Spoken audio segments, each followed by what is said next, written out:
Podcast Network Asia.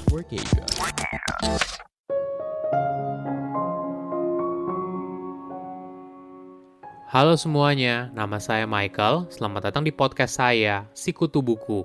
Kali ini saya akan bahas kejatuhan kerajaan kripto FTX dan mungkin saja potensi hukum yang akan menyertainya. Kebanyakan orang mungkin tidak begitu menganggap serius dunia kripto. Namun sesekali pasti kita pernah mendengarnya di berita atau di media sosial. Misalnya banyak artis mulai terlibat dalam ekosistem kripto. Atau kamu punya teman yang tiba-tiba mendapat untung besar setelah mata uang kripto yang dibelinya tiba-tiba naik tinggi. Namun ada satu orang yang mengubah segalanya. Anak muda berusia 30 tahun yang dalam 5 tahun terakhir menghasilkan miliaran kripto dan menjadi wajah dari industri kripto.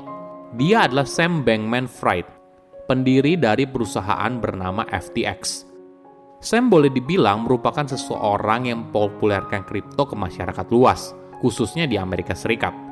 Sam dan FTX boleh dibilang jor-joran dalam promosi. Iklannya muncul di mana-mana, di atap stadium, televisi, billboard, dan sebagainya. Bahkan, Sam sempat menjadi sampul majalah Forbes. Namun semua itu berakhir dalam sekejap. Ketika sebuah media mempublikasikan ada yang aneh dari perusahaan miliknya. Sebelum kita mulai, buat kalian yang mau support podcast ini agar terus berkarya, caranya gampang banget. Kalian cukup klik follow. Dukungan kalian membantu banget supaya kita bisa rutin posting dan bersama-sama belajar di podcast ini.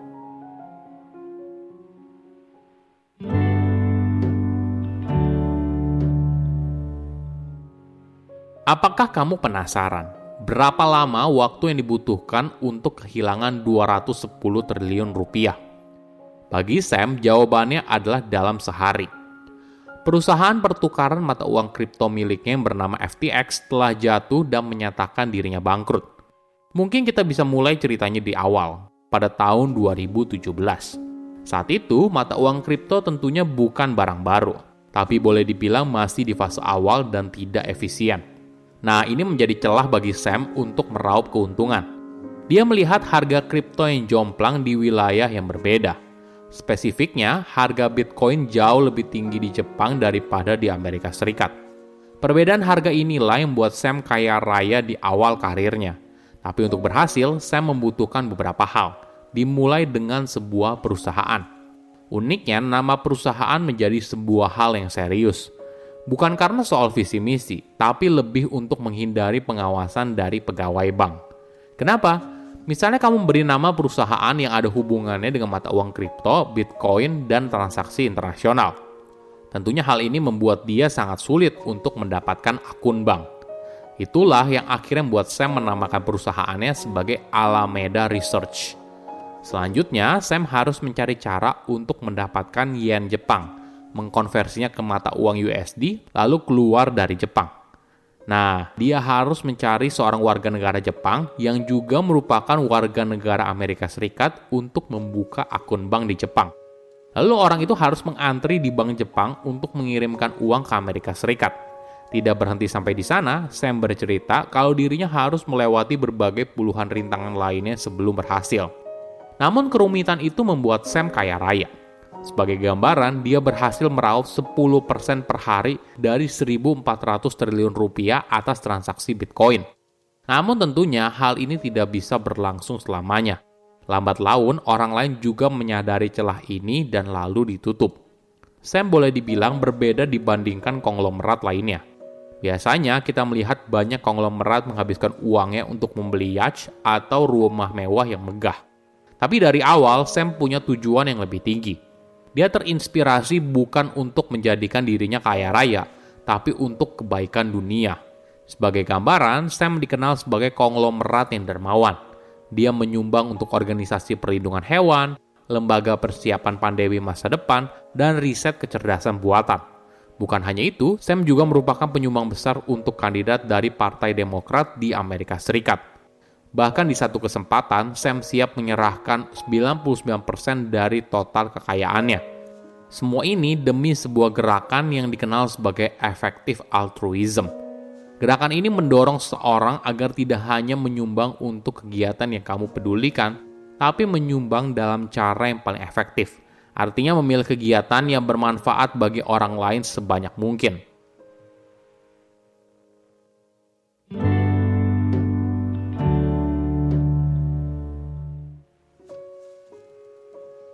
Untuk mendukung aksi filantropi dan donasi politiknya, tentunya Sam butuh banyak uang kan? Jadi pada tahun 2019 dia mendirikan sebuah perusahaan pertukaran mata uang kripto bernama FTX.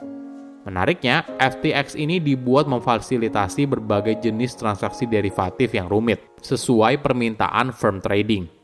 Cara ini membuat para pemain di industri keuangan tradisional menjadi familiar. Inilah yang lalu mendorong FTX menerima banyak investor besar, mulai dari lembaga pengelola dana pensiun guru di Ontario, hingga berbagai firma investasi besar seperti BlackRock dan Sequoia Capital. Alasannya karena mereka melihat Sam sebagai sosok yang kredibel, tidak seperti pemain kripto besar lain yang terlihat mencurigakan. Seketika dia ada di mana-mana. Bahkan Sam sempat memberikan testimoni di depan Kongres Amerika Serikat tentang regulasi apa yang cocok bagi industri kripto. Sam juga dikenal sebagai penyelamat industri kripto. Bagaimana tidak, pada awal tahun 2022, data ekonomi mulai terlihat rapuh dan Bank Sentral Amerika Serikat terus menaikkan suku bunga. Alhasil, banyak harga cryptocurrency mulai jatuh dan perusahaan yang bergerak di bidang kripto berguguran. Dalam kondisi yang sulit, Sam hadir, entah membeli perusahaan tersebut atau menawarkan pinjaman sehingga perusahaan itu bisa selamat dari kebangkrutan. Itu yang membuat Sam dilihat sebagai kesatria berkuda putih bagi industri kripto. Namun pada pertengahan tahun 2022, wartawan dari CoinDesk mencium ada yang aneh dari perusahaan milik Sam bernama Alameda Research. Di laporan keuangannya, ada 3 huruf yang menonjol, yaitu FTT. Sebagai informasi, FTT adalah mata uang kripto yang dikeluarkan oleh perusahaan perdagangan mata uang kripto milik Sam, yaitu FTX. Ibaratnya, FTT adalah uang monopoli yang orang lain percaya dan gunakan. Anehnya, mayoritas ekuitas bersih Alameda Research yang bernilai puluhan triliun rupiah berupa FTT. Ini merupakan uang yang sama yang digunakan Sam untuk mendanai FTX. Jadi ketika berita ini muncul, seketika nilai FTT terjun bebas. Beberapa hari berikutnya, CEO dari Binance, sebuah perusahaan perdagangan mata uang kripto yang lebih besar, mengumumkan kalau dia akan menjual seluruh FTT yang dimilikinya. Hal ini membuat Sam kesulitan untuk memenuhi permintaan penarikan dana oleh konsumen secara serentak. Hingga akhirnya perusahaannya pun mengajukan pilot.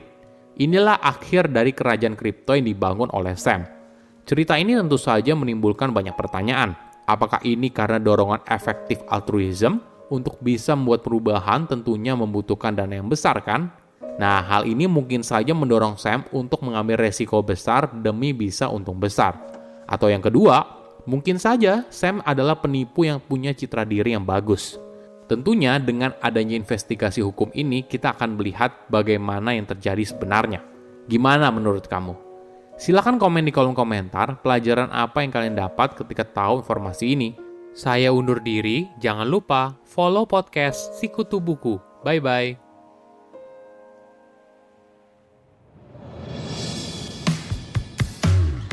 Halo semua, gimana podcast tadi? Semoga bisa menghibur hari kalian ya.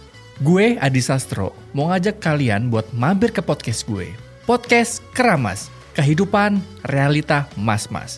Di sana kita akan ngobrolin banyak banget hal yang berhubungan tentang realita kehidupan. Kira-kira kayak gimana tuh? Haha, daripada penasaran, mending langsung aja dengerin podcast Keramas sekarang juga.